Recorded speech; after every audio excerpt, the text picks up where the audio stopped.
Yo yo yo, salut les turfeuses, salut les turfeurs, bienvenue pour un nouveau pronostic de Benoît Requin. Ok, place au pronostic du quintet du dimanche 11 février, direction Paris-Vincennes pour le prix de France. 3 attelés, 2100 mètres, départ auto-start, 18 partants en réunion 1, course 3, indice de confiance 3 sur 5.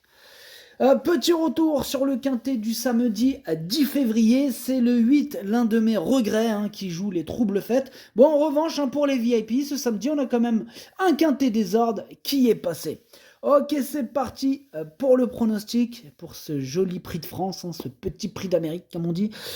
C'est parti avec le numéro 1, Hooker Berry. On écoute l'entraîneur Jean-Michel Bazir. Hooker Berry a réalisé une bonne prestation dans le Prix d'Amérique. Il était un peu à bout de souffle à la fin, mais bon, il a dû virer au large pour contourner Isoar Vedake dans le dernier tournant, et il s'est un instant accroché. Alors dimanche, il a hérité d'un très bon numéro, et les 2100 mètres ne vont pas le déranger. Il est resté au mieux, et sauf incident, il va terminer dans les 3 premiers. Ouais, il est super chaud, Jean-Michel Bazir, avec son numéro 1, Hooker Berry.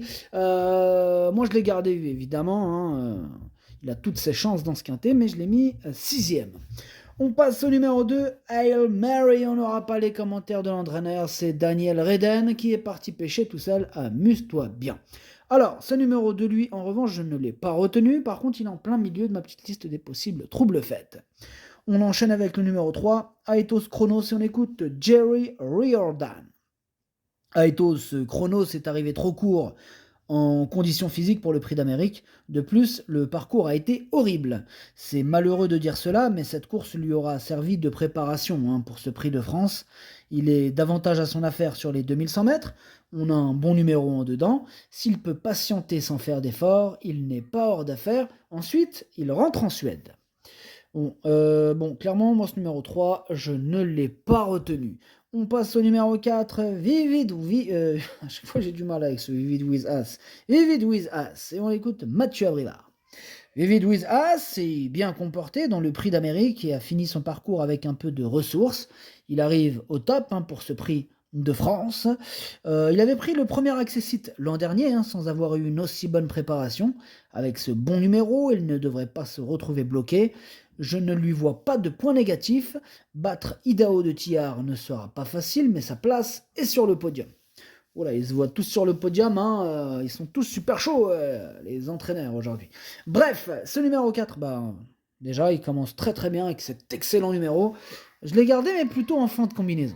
On passe au numéro 5, Delia du Pomereux, et on écoute Sylvain Roger. Delia du Pomereux, elle a travaillé à la mer après le Prix d'Amérique. Il faut faire attention au niveau de ses jambes. Elle ne sera sans doute pas à 100%, et il est possible que cela soit la dernière course de sa carrière. Elle a hérité d'un bon numéro et a déjà gagné une édition de ce Prix de France. Bon, maintenant, ici, si elle prend la 5e place, je serai pleinement satisfait. Bon, clairement, ça semble compliqué pour ce numéro 5. Elle va avoir du mal à terminer dans le quintet. Delia du Pomereux, cette fois-ci, je l'écarte. On passe au numéro 6, Ampiamed SM, et on écoute Franck Nivard. Ampiamed SM, elle a dû faire un effort là en partant dans le Prix d'Amérique. Ce qu'elle n'a pas l'habitude de faire, et elle a plafonné pour finir. Il faut doser l'effort pour qu'elle place sa pointe. Elle apprécie particulièrement les 2100 mètres, et elle avait remporté cette course l'an dernier avec le numéro 5.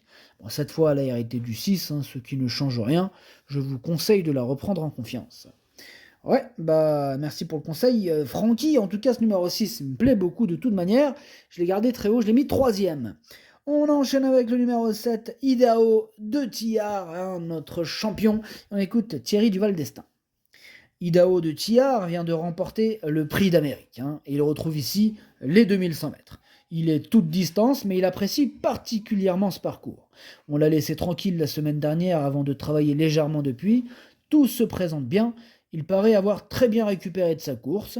Ce Prix de France est un objectif également avant d'aller sur un groupe 1 le 2 mars. Il s'en cache pas, c'est aussi un objectif. Après le Prix d'Amérique, il a envie de se faire le Prix de France. C'est largement possible d'ailleurs. C'est lui mon préféré bien sûr, et je l'ai installé en tête. On passe au numéro 8, Power, et on écoute Robert Berg. Euh, Power a été éliminé dans le prix d'Amérique, hein. J'étais un peu déçu, mais c'est ainsi. Il a eu plus de temps de récupération pour ce prix de France, hein, depuis sa bonne prestation dans le prix de Brest. Bon, il est sur la montante, hein, physiquement. Bon, par contre, on a le 8 en dehors, hein, ce qui n'est pas évident. Il fera de son mieux, hein, et me paraît prêt à bien faire pour une place. Ouais, bah moi j'y crois pas, ce numéro 8, hein, je ne l'ai pas retenu. On passe au numéro 9, Joviality, on écoute Madame Sabine Cashbrandt. Joviality a réalisé une très belle course, hein, dans le prix d'Amérique. On a juste été devancé de très peu, hein, pour la deuxième place. Depuis, elle affiche toujours un bon niveau de forme. Elle revient sur les 2100 mètres, un avantage. Malheureusement, elle a hérité du numéro 9. Bon, on verra bien. Idaho de Tillard sera très dur à battre, hein, mais il faut courir. J'attends confirmation ici. Eh bien, ce numéro 9 me plaît beaucoup, il fait partie de mes préférés. Je l'ai mis très haut, j'y crois. Je l'ai mis deuxième. On passe au numéro 10, Inamarosa, et on écoute Léo Abrivard. Inamarosa n'est pas très bien parti, hein, dans le prix d'Amérique. Puis une fois, à l'arrière-garde, hein, nous avons pris tous les mauvais coups.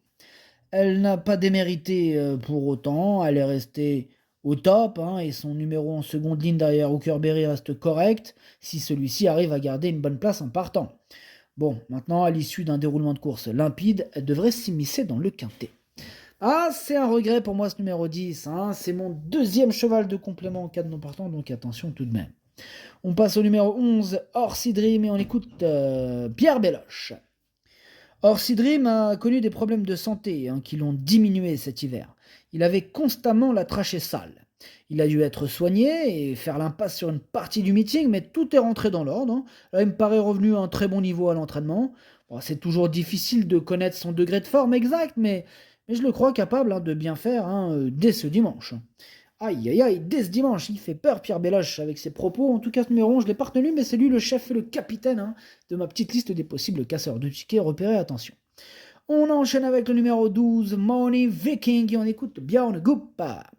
Money Viking a été éliminé, hein, dans le prix d'Amérique. Voilà, il peut encore manquer de compétition, hein, après avoir été arrêté plusieurs mois la saison dernière.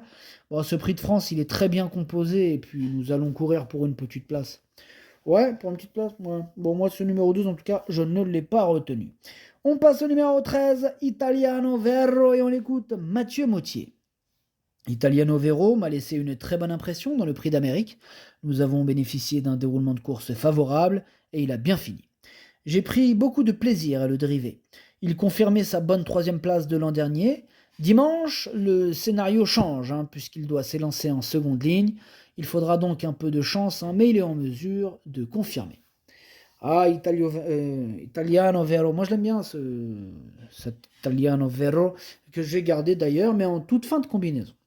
On passe au numéro 14, Dear Friend, et on écoute Daniel Wagersten. Dear Friend, il a eu un très bon comportement dans le prix du Luxembourg. Bon, elle se plaît, hein, quand elle est déférée, ce qui n'avait pu être le cas en Suède cet hiver. Elle a 11 ans, dispute sans doute sa dernière course en France. Rien n'est décidé pour aller à Cagnes ensuite.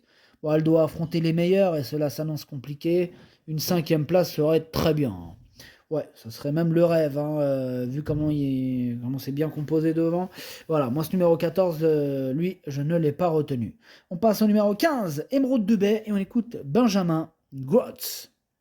Émeraude de Baie, elle a laissé de gros regrets, hein, dans le prix d'Amérique. Elle n'a jamais pu s'exprimer alors qu'elle possédait beaucoup de ressources.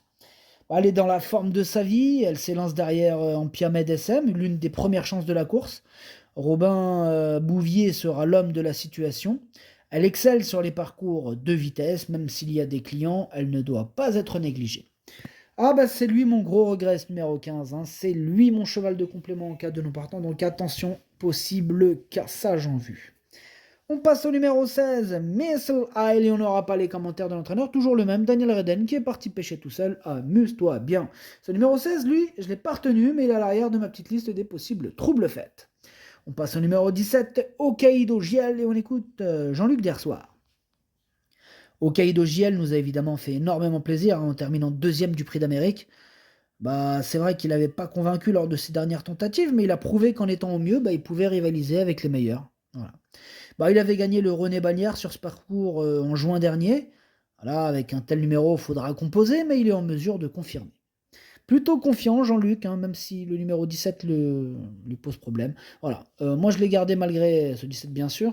Hein. Il me plaît beaucoup. Je l'ai mis 4e. Et on termine avec le 18, Go On Boy. On écoute Romain Derieux. Go On Boy, il a malheureusement hérité du numéro 18 tout en dehors. Bon, on va s'adapter. Avant coup, il est difficile d'établir des plans. Je le défère à nouveau. Bon, ses pieds sont restés bons. Si je peux me faire ramener, bon, il a les moyens de très bien faire dans ce groupe 1. Tout sera une question de parcours, mais en tout cas, il est très bien. C'est vrai qu'en laissant dégoûter Romain Derieux et Jean-Luc Dersoir pour ses numéros 17 et 18, c'est pas facile. Hein. Prix de France avec le 18, c'est dommage. Ouais, c'est une question de parcours, voyez-vous, pour... voilà, l'arrivée, la place à l'arrivée dépendra du parcours, comme bien souvent. Mais départ autostart, le numéro a une très grande importance. Surtout ces gros numéros comme le 17, le 18. Voilà. Maintenant, c'est tombé sur des chevaux qui ont une grande classe, donc ils peuvent s'en tirer. Mais voilà, il aurait tiré un meilleur numéro, ça aurait été encore mieux. Quoi. Bref, ce numéro 18, je l'ai mis 5e et il me plaît beaucoup. Le pronostic, ça donne 7, 9, 6, 17, 18, As, 4, 13. Merci d'avoir suivi cette vidéo. N'hésitez pas à mettre un pouce bleu si la vidéo vous a plu. Pour accéder à tous mes tickets pour la course du Quintet, rendez-vous directement en description de la vidéo. À jouer avec modération. Bonne chance. Chopez-le-moi. Ciao.